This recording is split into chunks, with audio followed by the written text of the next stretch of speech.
দেখো এতটা পাঁচিল দিয়েছি, ঠিক আছে। এইখানটা একটা 4 ফুটের গেট ছেড়ে দিয়েছি, দেখতে পাচ্ছ। এই দিকটা দেওয়া হয়েছে এতটা, ঠিক আছে। এখন হচ্ছে একটু গন্ডগোল এখানটা। আমাদের দলিলে আছে দিকটা লম্বা 47.5 ফুট, ঠিক আছে।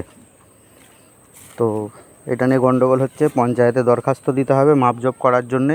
এখানটায় যে রড ফেলে হালকা করে কাটা আছে, ওই যে খুঁটিটা পোতা আছে, এই খুঁটিটা অবধি আমাদের হিসাবে আসছে।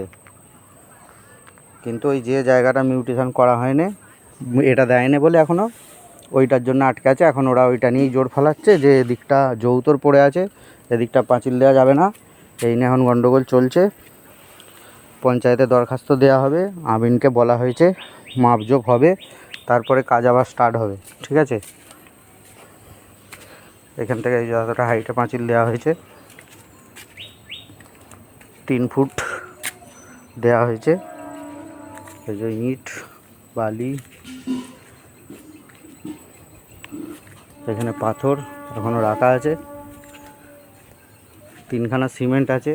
সিমেন্টটা ওই বাড়িটায় এখন ঢুকে রাখা হবে, কথাবার্তা হয়েছে। দিন 10 9 তারিখে মাপার জন্য ডেট দিয়েছে, 9 তারিখে মাপা হবে। তারপরে 9 তারিখ থেকেই হোক 10 তারিখ থেকেই হোক, তারপর কাজ হবে, ফ্যাসলা যা হয় ফ্যাসলা হওয়ার পরে, ঠিক আছে।